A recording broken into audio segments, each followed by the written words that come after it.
I'm speaking to Lenny Rutledge from Sanctuary and Joseph as well. Hello, hello. Hey, Joseph. Hello. All right. So, like I said, it's pretty much an honor to finally speak to you, Lenny, because I've spoken to World Dane on several occasions in the past about wanting to talk about Sanctuary, and he was always reticent until he obviously rejoined Sanctuary, and you guys did the Year of the Sun album. Yes. So anyway, so you guys are celebrating the 30th anniversary of Into the Mirror Black, which you just released last week, last Friday, as it's a remastered CD and a remixed live album. Is that correct? Yeah. Finally we got the opportunity to re-release it and do a remaster on it, and we had the live tracks. Our old manager sent us those live tracks, and we didn't even realize we had access to them. And he sent us a 2-inch tape, and we had them remixed and remastered by Zeus. So finally, the Black Reflections concert that Epic put out, a portion of it for promo back in 1990. We finally got to release it the whole entire concert. It's like I believe it's 10 songs, and it's really organic. It's what you hear is what happened that night. We didn't do any overdubs or fix anything, for the most part. I mean, we didn't re-record anything, but there was a couple times where there's like feedback and some crap that was a little bit out of control that we kind of corrected. But other than that, everything you hear is exactly the way it came across that night. Right. Yeah, and I thought those were the tracks that were from the Black Reflections because I recognized a few of those, but yeah, I'd never heard the whole thing in its entirety, and it does flow so well, mixing up songs from Refuge Denied as well as Into the Mirror Black. Now, was Sean Blosel still in the band on that, or was that Jeff Loomis? No, that's Sean Blosel. Okay. Yeah, Sean Blosel was in the band until I think he quit in late 1990. Okay. Now, did you guys ever film a video for that show? No, I don't think so. Okay. If we did, I don't know about it. Okay. I wish. Okay. It's so easy now. Everybody's got a video camera in their pocket. Oh, yeah. But now, back then, it was a little different. Oh, of course, yeah, I know. I'm well aware of it. Yeah, I almost saw that tour, and I wanted to see that tour. I don't know what happened, and somehow I missed out, but I so wanted to see that tour.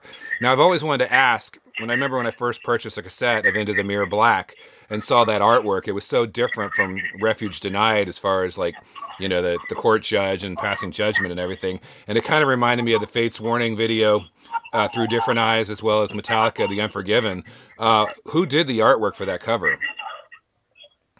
Yeah, it's funny you say that because the guy on the cover kind of looks like those dudes in those videos. And I mean, I don't know if it's the same guy, but it kind of looks like him. That's what I always thought.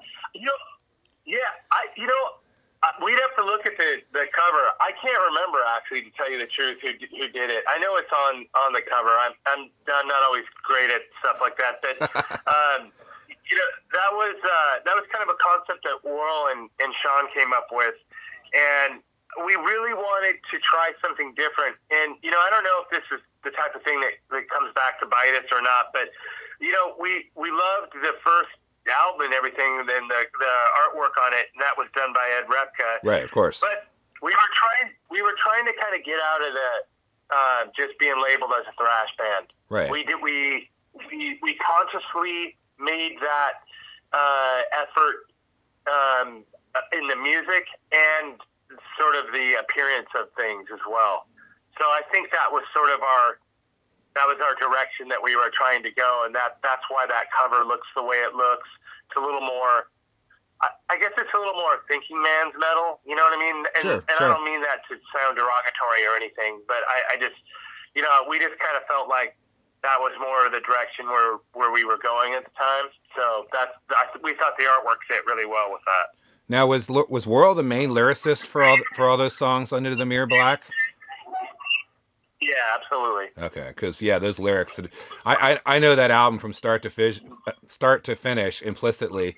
And when the remaster came out, I'd already bought like a couple years ago. I bought like a reissue double disc of Refuge Deny Into the Mirror Black because they said it was an import. They said they were remastered, but I went ahead and just purchased the digital tracks this time because I already know the album so well. So I actually haven't seen the packaging. Are there going to be lyrics included in the CD and vinyl? Yeah, there's lyrics. There's a whole story in there about the recording and stuff that went on that around that time, and some of the things we did to get ready for the record. The demo sessions, writing sessions, a bunch of stuff like that we talk about. There's also demos on there. What songs are they? I'm Mirror insane. Black's on Mirror there. Black, yeah. Future tense, yep. Yeah, future tense, yeah. And, it's weird. It's funny because that double disc that was redone and released, I think it was in Europe somewhere. It was, yeah. Mirror Black and Refuge Denied. They said it was remastered, but I don't think it was. Oh, it isn't. I mean, it sounded the same to me. Me too. I paid like $24 for it, hoping it was remastered. But yeah, I mean, you can tell on this new one. I mean, oh yeah, Zeus definitely did a great job. Yeah, especially the live material. Live material just sounds fantastic, and it flows so well. Actually, right before I called you, I was revisiting the video for Future Tense, and I was just like, oh my god! I remember back when MTV played that once, but yeah, the songs and the lyrics and so much that goes on with that album are just so landmark. And yeah, you're right. I never really considered you guys thrash anyway. You always, I mean, I guess there was such a burgeoning scene from Seattle in the late 80s and early 90s, and there was such a different bands coming from different styles, whether it was Metal Church or Sanctuary or Q5, but also thrash stuff, like Forced Entry, whose guitarist you later, entered into the band. So, I mean, it was just a really, bitter end. There were so many, and then eventually the grunge movement. But I was going to ask you, yeah, you did the I'm Insane demo, but I was so impressed a couple of years ago when you put out the Inception, and you actually did the Dream of the Incubus, also from the '86 demo. So it's always cool when you guys actually like redo the demos, or not redo, but re-release the demos, and they sound better. Yeah, I know that. It's pretty amazing that Inception really turned out well, and I mean, when you put it up against Refuge. I mean, Refuge is a great album and everything, but there's some raw power there in the Inception when you hear it. You just like, holy shit. I did a comparison and I was pretty blown away by it. Right. And especially hearing the Dream of the Incubus demo, it's just hearing it sounds so much better. And now this time we get to hear I'm Insane. How come I'm Insane never made the cut for Mirror Black? It just didn't fit the style, or? Yeah, it's funny because we tried twice. It was originally going to be on Refuge. It was a little bit of a different version, and then we tried to we reworked it. We always liked it, and for some reason, we just didn't feel like it made the cut. We still liked the song, but there was just something about it that, as a whole, as a group, we just kind of decided it really wasn't us. It's still a great song, but right. it was just a little bit different. I agree. It just doesn't feel like something that would fit what's going on into the Mirror Black when you got songs like Seasons of Destruction, or you got songs like, One More Murder or Communion, or, Taste Revenge and everything. That album just flows so well. Now, I was going to ask you, and don't worry, Joseph, I'm going to get to you in a minute, but I was going to ask you real quick, when you guys first formed Sanctuary, did World bring over songs from Serpent's Night? I know they were always covering White Rabbit, which you guys eventually did, but didn't they also have a version of Battle Angels? I don't know about Battle Angels. I never. So if they did, it definitely wasn't the same music. Okay. But you know how I know lyricists sometimes. They have sort of themes and things that they work on, or if they had songs from a prior band that really didn't have that much success, they may take those themes. So that's a possibility. I've never heard that before, but White Rabbit for sure. Yeah, he brought over White Rabbit. In fact, we we sort of tailored the song very similar to the way they did it. I think we did it a lot better, but it was kind of in that same vein. I mean, when I remember hearing their version of it, and I thought it was kind of cool. I mean, because when he brought it to us, I was like, wow, I never would have considered this song in a million years, but the way they presented it was really spooky, and I was like, okay, I could do this. Yeah. And Lizzie Borden was covering that song around the same exact time, so it was a pretty popular song to be metalized, just like "Live and Let Die."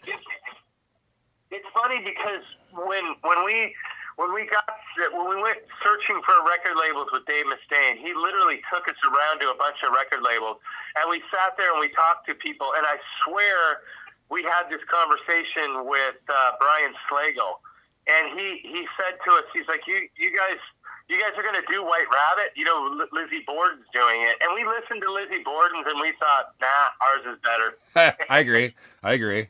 And especially now on the live version, I just listened again to the live version with that whole intro. And also when World does that hookah smoking caterpillar and he hits that glass shattering Memorex sound, it's unprecedented. Yeah, totally. So. Yeah, that's a fun song to play. All right. So Joseph, I imagine before COVID-19, you guys were going to tour and do Into the Mirror Black in its entirety. Yeah, that was the plan. Just kind of like we did with Refuge Tonight. Right. I was going to say you did with Refuge Tonight, right? So everything's like pushed back a year. Of course, yeah, as well. So which do you prefer to play in their entirety, Mirror Black or Refuge Denied? Well, I haven't sung any of this stuff out in front of a crowd yet, so I don't know. Honestly, vocally, it's completely different. Oh yeah. World shifted quite a lot of the tonality, and he's doing a lot less the falsetto stuff, and he doesn't even do as much of the like wicked sounding head voice. You know what I mean? Right. It's a lot. I mean, Refuge Denied, don't get me wrong, was dark, but it was dark like someone that came out of like a nuclear reactor on LSD. Right. You know what I mean? Like, different characters. I personally, I would have to go song by song. Like I love songs like "Mr. Van Mirror." Okay. But "Veil of the Skies" is probably my favorite song to sing. Oh, I love Veil of the Skies. One of my favorite Sanctuary songs too. Yeah. See through my ancient eyes, right through my veil of disguise. Like yeah, I mean it's surely like speaking as a singer, like a musician, like Refuge is more of a challenge for sure. Right. Well, and Lenny, did Dave Mustaine produce the entire album of Refuge Denied or just certain parts? No, he produced the entire record. Okay. But, I mean, you know, we gotta give credit to Terry Date too. I thought so. I thought Terry Date hit a foot in the bear. Okay.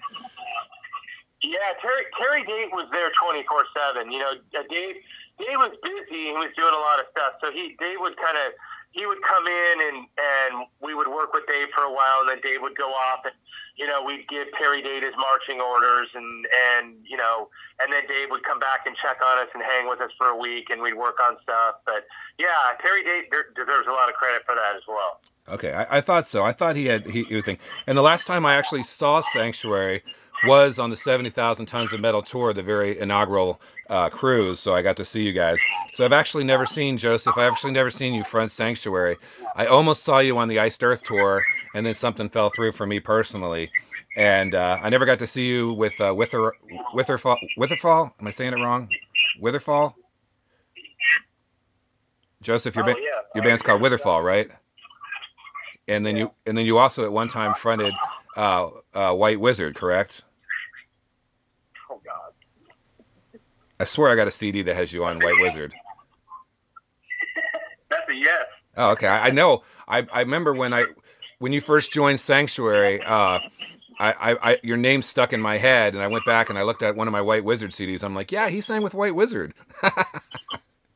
So, and yeah, when you sing with Witherfall, that's a whole different style than singing anything that World Dane did with Sanctuary. So, yeah, it's got to be different. No,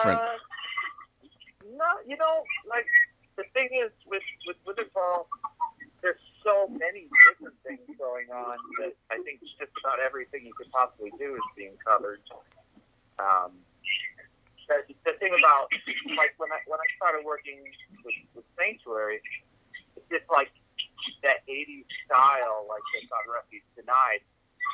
A song could jam-packed with, like, moments from start to finish that I would, like, if I was writing, would only happen, like, here and there, like, you know, at the arc of certain melodies. Okay. Yeah, because like I said, I almost had a chance to see you with Sanctuary. My friends who did see you said you hit the notes just perfect. Now, Lenny, how did you guys decide to get Joseph into the band after the tragic death of Worrell? Well, it turns out that, you know, we weren't really sure what to do. We weren't really sure if we were going to move on or whatever. You know, we were kind of just considering, you know, doing the tour and trying to figure out if there was somebody who could do it and do it right and do it respectfully. And it, you know, it was kind of a hard thing because it wasn't something we were going to do like a worldwide search for or anything. We didn't really want to do that. And, you know, we just kind of reached out to a few people and, you know, we just kind of had some ideas. It didn't really seem like it was going to work out. So I was calling John Schaefer to tell him that I didn't think we were going to be able to do the tour. It just didn't feel like it was going to work. And he had mentioned that Jake Dreyer was in a band with Joseph. And he said, you should probably check this guy out. At least check him out before you decide. And so we decided to listen to the Witherfall record. And I was like, wow, this, you know, there's definitely a possibility. He's kind of got that. He's in that range, you know, where he could probably pull a lot of that stuff off. So we got to talking about it, and Joseph sent us a couple of demos of him singing the songs and stuff, and we decided to give it a shot. It sounded like it was something that could work and something we could do. And, you know, mainly we wanted to make sure that we presented the songs in a way that were respectful to Worrell, and we wanted the fans to also respond and, you know, give them something to listen to that would work, you know. So definitely. Now, do you find that you have a new breed of Sanctuary fans that maybe not were even alive back in '87 through '90, or? Sometimes, yeah, it's pretty amazing. I mean, you know, our last guitar player that we had was, I mean, he was like 29 or 30 or something like that. You know what I mean? He was barely born. I mean, when Mirror Black came out, you know. Right. Yeah. Right. Exactly. I think. Yeah. And I'm not a huge fan of Year of the Sun. I was so excited when you guys reunited, and I remember Worrell seeing him with Nevermore and asking him about it, and he's like, "Yeah, Sanctuary's coming." But it just seemed like Year of the Sun to me went more of a Nevermore direction. Now, was that just a natural progression of the way things were going, or? Yeah, I don't know. It's weird when people say that to me, and I think what they mean, this is my interpretation when I hear that, is you mean that Worrell sang like he did in Nevermore. Yes. Because, I mean, yes. Sanctuary, I find that a compliment because I'm like, Jesus, I play nothing like Loomis and never could. No, yeah. So I mean, I feel like it's Worrell's voice, you know, toward the end, he had a really hard time with a lot of that old school Sanctuary stuff. I mean, and he was a trooper. He got up there every night, and he still kicked ass, I think. But he set the bar so high back in the day. It was just hard for him to do it. So when he kind of started working on the Year the Sun Died stuff, and he presented me the songs and the way he sang, I actually loved it. I was like, fuck, you know, there's a modern twist to it. And I get that some people are like, oh, well, what happened to the old way of singing? I get it, but I love it. Actually, Year the Sun Died is my favorite record. Oh, really? Yeah. Well, I respect that, and actually, to this day, I still have not heard the. You guys did "Crystal Ship" by the Doors as a bonus track, right? Yeah. Yeah, I still have not heard that. I have been a There you go. I have been a Sanctuary fan. I purchased everything, including the digital version of Into the Mirror Black 30th anniversary just last week because I didn't think I needed the CD for a third time and the cassette twice. But I understand that 20% of the proceeds go to charity. Is that for any purchase of Sanctuary? Yeah. So part of the reason that happened is, and it's a great cause and it's a great idea and everything. Absolutely. It's weird. It's funny because a lot of people ask me about that now. I don't know if there's some like statement out there somewhere talking about that, but because it hasn't come up for years. But basically, how that happened was when Sean Bloza walked away from the music industry, he just decided that his portion was going to be donated to charity. Oh, wow. Yeah. So Sean doesn't do anything in the music industry anymore? I thought he worked with like Eastern type music or something. Yeah, I mean he did, and Okay. Sean kind of how would I say this? He kind of went off the grid. He doesn't really talk to anybody anymore, so we're not really sure what exactly he's doing now. But back in the day, he was doing a lot of that, sort of like New Age, Eastern kind of. Right. It was heavy and dark. Yeah. Okay. And he's your cousin, correct? Yep. Yeah, I just found that out yesterday. I did not know that. And he's also young. I remember always wanting to grow my hair long in the early 90s and stuff, and I always look at that picture and was just like, oh, I want my hair to look just like him. So anyway, Joseph, what kind of plans do you guys have with Sanctuary for 2021? Well, we're working on new material. Okay. And, we're rehearsing Mirror Black in case that the world returns to some semblance of normalcy. Yeah, right. So, but you guys are writing new material. So, are you guys signed with Century? Yeah, we're actually, Go ahead. Yeah, we're in Seattle right now working. Okay, and you guys are signed to Century Media? Yep. Okay. That's what I thought. That's what Year of the Sun was on Century Media. So, okay, so you guys are working on new material. So, even if chaos ensues and the seasons of destruction continue, and one more murder hits the streets,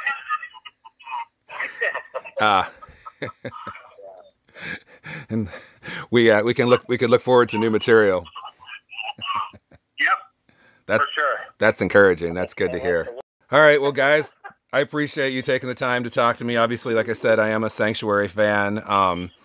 I think for the longest time, Refuge Denied was my favorite Sanctuary album, but I think now it is Into the Mirror Black, just because of just the lyrics, the music, the style, when it came out, what was going on at that time. It's definitely stood the 30 years. It's still as fresh today as it was then. And now that it's remastered by Zeus, including the demos and the live material and the live out as it was played that night, it's definitely something fans are going to want to check out. Yeah, for sure. I mean, anybody who's a big fan is going to love all that. The whole package is very cool. There's a lot to see and a lot to hear. Yeah, that's what I like. Yeah, and I was reticent at first to even purchase the digital tracks because I made the mistake of buying that damn thing European 5 years ago. But since this is definitely remastered, that's something I think people have been looking for the longest time. You guys ever going to go back and remaster Refuge Denied? Maybe. I mean, we've talked a little bit about it. It's definitely a possibility. I mean, they probably should. We'd definitely be down for it. Yeah. I mean, at least with Inception, that was kind of like our remaster of, not remaster, but like the way we wanted to hear Refuge Denied when it was on Epic Records back in the day. So, but yeah, and I mean, maybe even include some of the 86 demo tracks for that as well. So, yeah. So, all right. Well, thank you guys. All right. Thank you. All right. Take care. Hello, Cincinnati. Amen. Take care. Yeah.